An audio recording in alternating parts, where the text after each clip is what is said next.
Bug.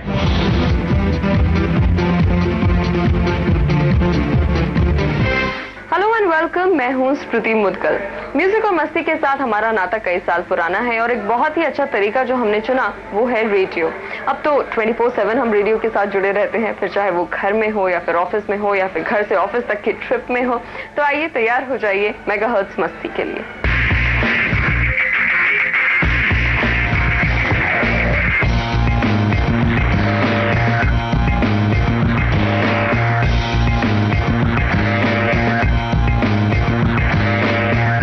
Radio का चेहरा बदल गया है। दादाजी के जमाने का वो बड़ा सा रेडियो अब दिखना बंद हो गया। जब हम छोटे थे तो इस रेडियो को सुनने के लिए घंटों इंतजार करते और फिर शाम को जब फिल्मी गानों का प्रोग्राम आता तो सब उसके चारों तरफ बैठकर उसे आराम से सुनते थे। वक्त बदला और फिर आया पापा का रेडियो ट्रांजिस्टर, जिस पर अमीन सियानी की जादुई आवाज छाई रहती थी। लेकिन अब जमाना है रॉकिंग एफएम स्टेशंस का। यही वजह है कि वो हर जगह मिलता है।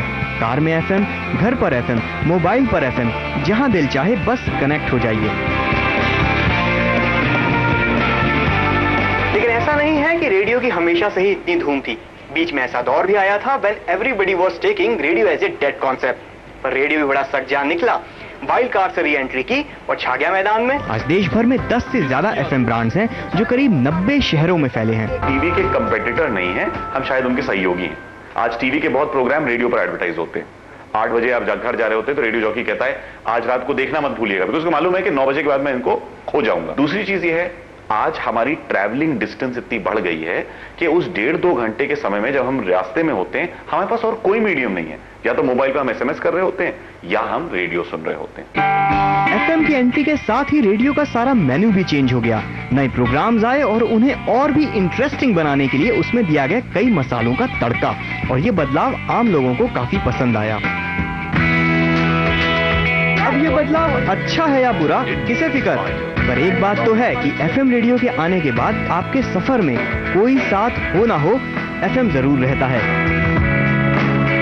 एफएम से हमारे लाइफस्टाइल पर काफी असर पड़ा है। एक रिसर्च के मुताबिक मोबाइल बनाने वाली कंपनियों ने सबसे ज्यादा वो हैंडसेट्स छोटे शहरों में बेचे जिनमें एफएम फीचर मौजूद था। यानी कि दिल्ली और मुंबई जैसे बड़े मेट्रोज को छोड़ भी दें, छोटे शहरों के लोग एफएम के जादू में बंध गए। अब एफएम रेडियो की पहुंच मेट्रो से अलग देश के छोटे शहरों तक भी पहुंच गई है।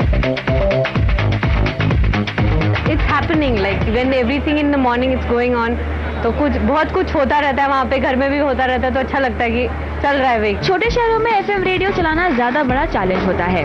वजह ये कि यहाँ हालात अलग होते हैं, इसीलिए हर किसी को खुश करना ही सबसे बड़ा चैलेंज होता है। साथ ही लोकल फ्लेवर का होना तो बेहद जरूरी है। आइडिया है कि हम ये कैसे देखें कि 1.5 crore people start listening to radio.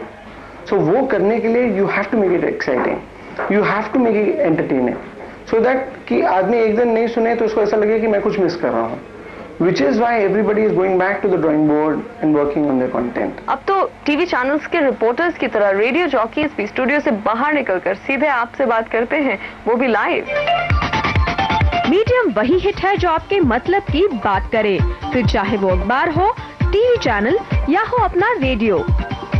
और रेडियो की तो यही खासियत है कि वो सीधे आपसे जुड़ता है, आपके शहर का हाल बताता है, गप्पे लड़ाता है, आपसे इस कदर बात करता है जैसे उसकी और आपकी पुरानी यारी हो। सुना है बिग 92.7 एफएम की बिग चाय आपकी जानी अर्चना जानी के साथ। आपसे जुड़ने के लिए रेडियो काफी मेहनत करता है।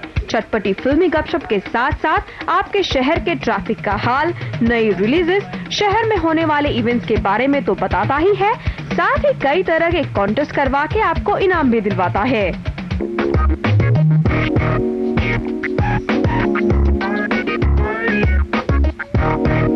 आज के रेडियो जॉकी सिर्फ स्टूडियो में बैठकर बकबक ही नहीं करते। और अब देखते हैं बिग गुडी बैग होता है किसके नाम, जाकर पकड़ते हैं भाई साहब को। हेलो बिग 92.7 एफएम से मैं हूँ आपकी जानी अर्चना जानी, कैसे हैं आप? Very good. अब वो शहर में जगह जगह आपको ढूंढकर आपसे बात करते हैं, आपकी राय लेते हैं और बात बात पर आपको इनाम बांटते हैं। गुडी बैग आपके नाम, कांग्रेचुलेशन, थैंक यू। चटपटी गपशप और झकास गानों के अलावा अगर इश्क विश्क प्यार व्यार की परेशानी है तो no tension, just switch on to your favourite FM station. आपकी प्रॉब्लम का सोल्यूशन ढूंढेंगे आरजे। जी, अब ये जिम्मेदारी भी निभानी पड़ती है रेडियो जॉकीज को, लेकिन आरजे ना सिर्फ ये जिम्मेदारी बखूबी निभाते हैं बल्कि लव रिलेटेड शोज को सुपर हिट भी बनाते हैं। ऐसा कोई भी शो मेरे ख्याल से पॉपुलर होता ही है और होगा ही, चाहे आप उसको कभी भी किसी भी वक्त रख लें। अगर आप एसएमएस देख लें, अगर आप कॉलर्स देख लें, हर कोई अपनी तरफ से आपको रीच आउट करने की कोशिश करता है। कुछ लोग हैं वो पूरी की पूरी चिट्ठा अपना लिखते हैं ईमेल्स के जरिए। हाय, आप सुन रहे हैं आपकी माननी को ओनली ऑन 9 बजे की सेटिंग ऑन बिग 92.7 FM। सुनो सुनाओ, लाइफ बनाओ। इसके साथ ही आजकल रेडियो और टीवी की जुगलबंदी भी काफी हिट है। अगर टीवी पर कोई कैरेक्टर आपका फेवरेट है तो जरा रेडियो ट्यून कीजिए, हो सकता है वो किसी रेडियो स्टेशन पर ही मिल जाए। सिर्फ यही नहीं, बढ़ते एफएम स्टेशंस के साथ ही एफएम चैनल कंपनियों के लिए भी चैलेंज बढ़ गया है। आमतौर पर 10 सेकंड के ऐड के लिए जो रुपए चार्ज किए जाते हैं वो दिन पर दिन कम होते जा रहे हैं। कंपटीशन की वजह से रेडियो खुद चलकर लोगों के पास जा रहा है। रेडियो के बदले हुए अवतार ने आज के यंगस्टर्स के लिए कई सारे रास्ते खोल दिए हैं। एफएम सुनते वक्त सबसे पहले जो चीज नोटिस की जाती है वो है रेडियो जॉकी की आवाज। हमारे देश की यंग जनरेशन इस प्रोफेशन से इतनी इंप्रेस हुई है कि वो सब ये करना ही चाहते हैं।